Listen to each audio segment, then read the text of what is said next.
চেয়েছিলাম অধিকার দেওয়ার জন্য, অধিকার নেওয়ার জন্য। এই অধিকার আমাদেরকে না দিয়ে যারা রাজাকার উপাধি দিল, এই রাজাকার উপাধি দেওয়াটাই আমরা সদরে গ্রহণ করলাম। কিন্তু এরপর কোনো খুনি বেঈমানদের সাথে কোনো সমাজ গরিব খেটে খাওয়া মানুষ, কৃষক লক্ষ লক্ষ টাকা ব্যয় করে তাদের সন্তানদেরকে লেখাপড়া করাইছে। আমার দেশের কথা বলতেছি, এই লক্ষ লক্ষ টাকা খরচ করে সন্তানদেরকে লেখাপড়া করাইছে, অথচ তাদেরকে বলতেছে ওরা রাজাকার। নাউজুবিল্লাহ। আমরা দেখতাম এই রাজাকার শব্দটা পূর্বে একটা গালি ছিল, নির্দিষ্ট একটা দলের পক্ষে ছিল এই গালিটা রাজাকার। 2013 সালে তারা বলছিল তুই রাজাকার, তুই রাজাকার, এরকম একটা গালি দিয়েছিল আলেমদেরকে। জগৎ বিখ্যাত মুফাসসির, সারা পৃথিবীর মধ্যে তিনি 50টা রাষ্ট্রের মধ্যে ঘুরে ফিরে তিনি মানুষদেরকে দিনের দাওয়াত দিয়েছিলেন। লক্ষ লক্ষ হাজার হাজার মুসলমান হিন্দু খ্রিস্টান যার হাত থেকে মুসলমান হয়েছিল, ওই নিরপরাধ আলেমকে রাজাকার বানায়া 13 বছর জেলখানার মধ্যে বন্দী করে রাখছে রাজাকার। আর ওই লোকটা সেই দিন চিৎকার দিয়ে বলেছিল আমি রাজাকার না, আমি রাজাকার নই, আমি রাজাকার নই।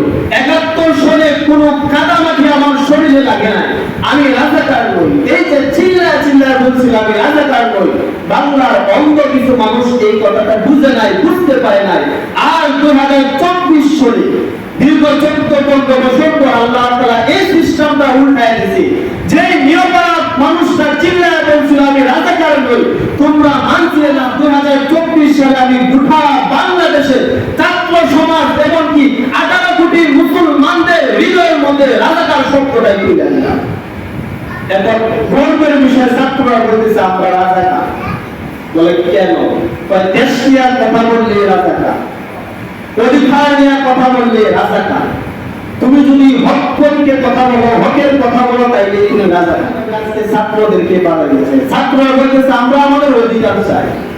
আমরা লক্ষ লক্ষ টাকা খরচ করে মেধা যাচাই বাছাই করে আমরা শিক্ষা অর্জন করতেছি, অথচ আমাদের শিক্ষার কোনো মূল্য দেওয়া হবে না, আমাদের শিক্ষার কোনো মূল্য দেওয়া হবে না। তারা যখন রাজপথের মধ্যে নামলো, তাদেরকেও কিছু কুলাঙ্গারেরা বাধা দেওয়া শুরু করে দেওয়ার জন্য যদি তৈরি থাকে, আল্লাহর কসম এদের বিজয় কেউ তাহাই ঠেকাইতে পারবে না, ওরা বিজয় নিশ্চিত হবে। কারণ যারা জীবন দেওয়ার জন্য তৈরি থাকে তারা জীবনের কোনো মায়া করে না, এর মধ্যে জীবন দিতেও পারে, দিতেও পারে। আর যারা শুধু মারার জন্য যায় তাদের অন্তরের মধ্যে দোয়ার একটা থাকে, যদি আমার মারে। ঠিক তেমনি ভাবে বাংলার জমিনে যে সকল ছাত্ররা জীবন দেওয়ার জন্য গুলির সামনে বুক পেতে দেয়, নিজের অধিকারের জন্য নিজের টাকা রক্ত দিতেছে, মনে রাখবা আজ হোক কাল হোক এই বাংলার জমিনে ওই ছাত্রদের অধিকার একদিন থাকবে, তাদের অধিকারে একদিন থাকবে। আমরা মুজাহিদ বুঝি, মুজাহিদ কোথায়? মাথার মধ্যে পাগড়ি বাড়িটা ঘুরি, মনে হয় ওরাই মুজাহিদ। লম্বা তসবিহ ঘুরে ওরাই মুজাহিদ না, মুজাহিদ তো ধারায় আজকে যারা কুঠার আন্দোলনের মধ্যে যারা লড়াই করতেছে ওরাই প্রকৃত মুজাহিদ। আরো জোরে ঠিক না? আর যে সমস্ত কুলাঙ্গারেরা ওই ছাত্রদের উপরে আঘাত করতেছে, বাধা দিতেছে, ওরাই চূড়ান্ত সন্ত্রাস।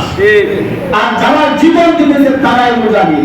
যে সকল ভাইয়েরা নিরাপদ রাস্তা চাই, নিরাপদ সড়ক চাই এর জন্য জীবন দিয়েছিল, রাস্তায় নেমেছিল, ওই সমস্ত ভাইয়েরাই হয়েছে আসলে আপনি থাকতেছেন, কোরআনের কথা বলতেছে, নিজের অধিকারের জন্য লড়তেছে, ভাবতেছে মনে হয় আমাকে গুলি করবে, মারবে, ফাঁসি দিবে। যদি আপনি একবার প্রতিজ্ঞা নিতে পারেন জীবন দেওয়ার জন্য তৈরি আছি, এরপরে আমার অধিকার আমি চাই, আমার অধিকার আমি চাই, কোরআনের পক্ষে থাকতে চাই।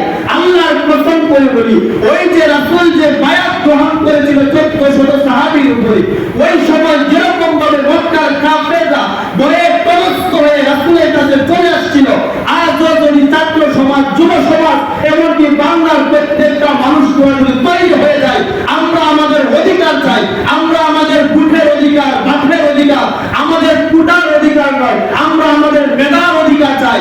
এই নিয়ে যদি প্রতিজ্ঞা করে আমরা রাস্তায় নামতে চাই, প্রয়োজনে রক্ত দেওয়ার জন্য যদি হয়